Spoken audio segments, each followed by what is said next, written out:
میرے معزز سامعین کرام، مال خرچ کرنے کے فضائل میں اللہ جل شانہ کے پاک کلام اور اس کے سچے رسول سید البشر صلی اللہ علیہ وسلم کے ارشادات میں خرچ کرنے کی ترغیب اور اس کے فضائل اتنے کثرت سے وارد ہیں کہ حد نہیں۔ ان کو دیکھنے سے معلوم ہوتا ہے کہ روپیہ پیسہ پاس رکھنے کی چیز ہے ہی نہیں، یہ پیدا ہی اس لیے ہوا ہے کہ اس کو اللہ تعالیٰ کے راستہ میں خرچ کیا جائے۔ جتنی کثرت سے اس مسئلہ پر ارشادات ہیں، ان کا 10واں 20واں حصہ بھی بیان کرنا مشکل ہے۔ میرے محترم دوستو، اللہ جل شانہ کا پاک ارشاد ہے، لَن تَنَالُوا الْبِرَّ حَتَّىٰ تُنفِقُوا مِمَّا تُحِبُّونَ۔ اے مسلمانوں، تم کامل نیکی کو حاصل نہ کر سکو گے یہاں تک کہ اس چیز کو خرچ نہ کرو جو تم کو خوب محبوب ہو۔ میرے محترم دوستو، حضرت عمر رضی اللہ تعالیٰ عنہ نے حضرت ابو موسیٰ اشعری رضی اللہ تعالیٰ عنہ کو لکھا کہ جلولہ کی باندیوں میں سے ایک باندی ان کے لیے خرید کر دیں۔ انہوں نے ایک بہترین باندی خرید کر حضرت عمر رضی اللہ تعالیٰ عنہ کے پاس بھیجی۔ حضرت عمر رضی اللہ تعالیٰ عنہ نے اس باندی کو اپنے پاس بلایا اور یہ آیت شریفہ پڑھی، لَن تَنَالُوا الْبِرَّ حَتَّىٰ تُنفِقُوا مِمَّا تُحِبُّونَ، اور اس کو آزاد کر دیا۔ سبحان اللہ۔ حضرت محمد بن منکدر رضی اللہ تعالیٰ عنہ کہتے ہیں، جب یہ آیت شریفہ نازل ہوئی، لَن تَنَالُوا الْبِرَّ حَتَّىٰ تُنفِقُوا مِمَّا تُحِبُّونَ، اے مسلمانوں، تم کامل نیکی کو حاصل نہ کر سکو گے یہاں تک کہ اس چیز کو خرچ نہ کرو جو تم کو خوب محبوب ہو۔ تو حضرت زید بن حارثہ رضی اللہ تعالیٰ عنہ کے پاس ایک گھوڑا تھا جو ان کو اپنی ساری چیزوں میں سب سے زیادہ محبوب تھا۔ وہ اس گھوڑے کو لے کر حضور پر نور صلی اللہ علیہ وسلم کی خدمت اقدس میں حاضر ہوئے اور عرض کیا، یہ صدقہ ہے۔ حضور اقدس صلی اللہ علیہ وسلم نے اس کو قبول فرما لیا اور لے کر ان کے صاحب زادہ حضرت اسامہ رضی اللہ تعالیٰ عنہ کو دے دیا۔ حضرت زید رضی اللہ تعالیٰ عنہ کے چہرہ پر اس سے کچھ گرانی کے آثار ظاہر ہوئے کہ گھر کے گھر ہی میں رہا، باپ کے بجائے بیٹے کا ہو گیا۔ حضور اقدس صلی اللہ علیہ وسلم نے ارشاد فرمایا کہ اللہ جل شانہ نے تمہارا صدقہ قبول کر لیا، یعنی تمہارا صدقہ ادا ہو گیا۔ اب میں چاہوں اس کو تمہارے بیٹے کو دوں یا کسی اور رشتہ دار کو دوں یا اجنبی کو دوں، کہ تم نے تو اپنے بیٹے کو نہیں دیا جس سے خود غرضی کا شبہ ہو، تم تو مجھے دے چکے ہو۔ اب مجھے اختیار ہے کہ میں جس کو میرا دل چاہے دے دوں۔ سبحان اللہ۔ میرے محترم دوستو، قبیلہ بنو سلیم کے ایک شخص کہتے ہیں کہ حضرت ابو ذر غفاری رضی اللہ تعالیٰ عنہ ربضہ نام ایک گاؤں میں رہتے تھے۔ وہاں ان کے پاس اونٹ تھے اور ان کا چرانے والا ایک ضعیف آدمی تھا۔ میں بھی وہاں ان کے قریب ہی رہتا تھا۔ میں نے ان سے عرض کیا کہ میں آپ کی خدمت میں رہنا چاہتا ہوں، آپ کے چرواہے کی مدد کروں گا اور آپ کے فیوض و برکات حاصل کروں گا، شاید اللہ جل شانہ آپ کی برکات سے مجھے بھی نفع عطا فرما دیں۔ حضرت ابو ذر غفاری رضی اللہ تعالیٰ عنہ نے فرمایا، میرا ساتھی وہ ہے، یعنی ایسے شخص کو میں اپنا ساتھی بنا سکتا ہوں جو میرا کہنا مانے۔ اگر تم اس کے لیے تیار ہو تو مضائقہ نہیں، ورنہ میرے ساتھ رہنے کا ارادہ نہ کرو۔ میں نے پوچھا کہ آپ کس چیز میں میری اطاعت چاہتے ہیں؟ فرمایا کہ جب میں کوئی چیز کسی کو دینے کے لیے مانگوں تو سب سے بہتر چھانٹ کر دو۔ میں نے قبول کر لیا اور ایک زمانہ تک حضرت ابو ذر غفاری رضی اللہ تعالیٰ عنہ کی خدمت میں رہا۔ ان کو معلوم ہوا کہ اس گھاٹ پر جو لوگ آباد ہیں ان کو تنگی ہے۔ مجھ سے فرمایا کہ ایک اونٹ میرے اونٹوں میں سے لاؤ۔ میں نے حسب وعدہ تلاش کیا تو ان سب میں بہترین ایک اونٹ نر تھا جو بہت سدھا ہوا تھا، اس جیسا کوئی جانور ان میں نہیں تھا۔ میں نے اس کے لے جانے کا ارادہ کیا، لیکن مجھے خیال ہوا کہ اس کی خود یہاں بھی جفتی وغیرہ کے لیے ضرورت رہتی ہے۔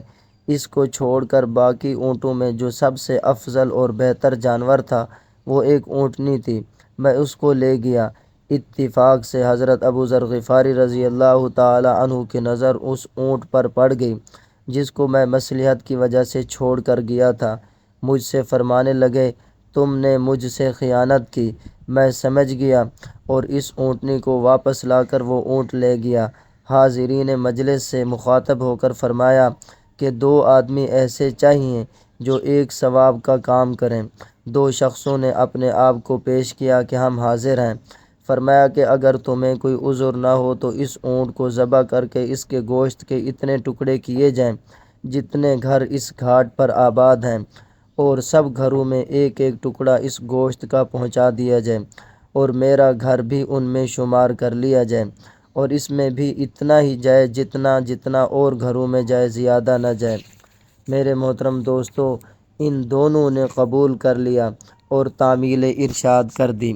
جب حضرت ابو ذر غفاری رضی اللہ تعالی عنہ اس سے فارغ ہو گئے تو مجھے بلایا اور فرمایا کہ مجھے یہ معلوم نہ ہو سکا کہ تم میرے اس وعدہ کو جو شروع میں ہوا تھا بھول گئے تھے، تب تو میں معذور سمجھتا ہوں، یا تم نے باوجود یاد ہونے کے اس کو پس پشت ڈال دیا تھا۔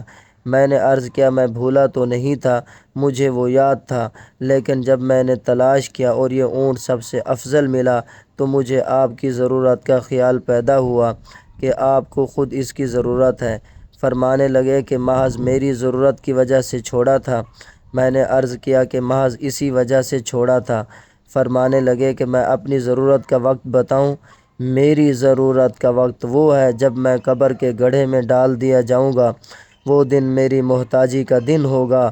تیرے ہر مال میں 3 شریک ہیں، ایک تو مقدر شریک ہے، معلوم نہیں کہ تقدیر اچھے مال کو لے جائے یا برے کو، وہ کسی چیز کا انتظار نہیں کرتی، یعنی جس مال کو میں عمدہ اور بہتر اور اپنے دوسرے وقت کے لیے کارآمد سمجھ کر چھوڑ دوں، معلوم نہیں کہ وہ دوسرے وقت میرے کام آ سکے گا یا نہیں، تو پھر اسی وقت کیوں نہ اس کو آخرت کا ذخیرہ بنا کر اللہ تعالیٰ کے بینک میں جمع کرا دوں۔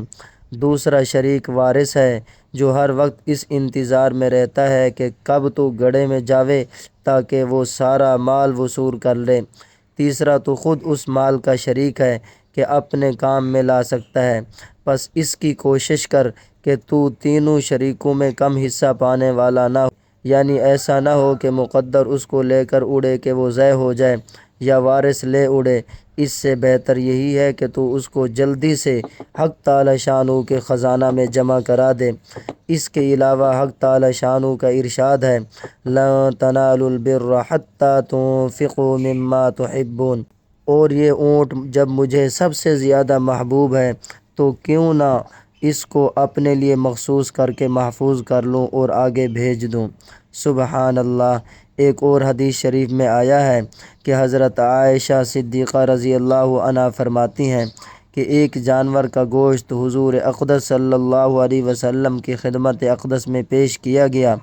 حضور اقدس صلی اللہ علیہ وسلم نے خود اس کو پسند نہیں کیا، مگر دوسروں کو کھانے سے منع بھی نہیں کیا۔ میں نے عرض کیا کہ اس کو فقیر کو دے دوں؟ حضور صلی اللہ علیہ وسلم نے فرمایا ایسی چیزیں ان کو مت دو جس کو خود کھانا پسند نہیں کرتی ہو۔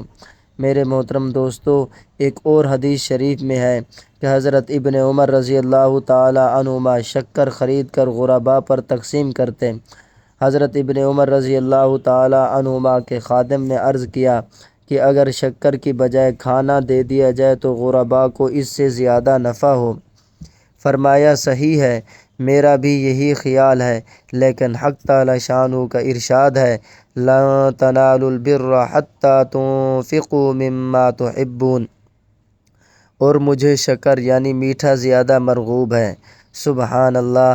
میرے محترم دوستو، یہ حضرات کسی چیز کو افضل سمجھتے ہوئے بھی حق تعالی شانہ اور اس کے پاک رسول صلی اللہ علیہ وسلم کے ظاہر الفاظ پر عمل کرنے کی اکثر کوشش کیا کرتے تھے۔ اس کی مثالیں بہت زیادہ احادیث مبارکہ میں موجود ہیں۔ یہ محبت کی انتہا ہے کہ محبوب کی زبان سے نکلی ہوئی بات پر عمل کرنا چاہیے، چاہے افضل دوسری چیز ہو۔ واللہ تعالی اعلم بالصواب وعلمہ اتم واحکم۔ مفتی محمد افضل عفا اللہ عنہ۔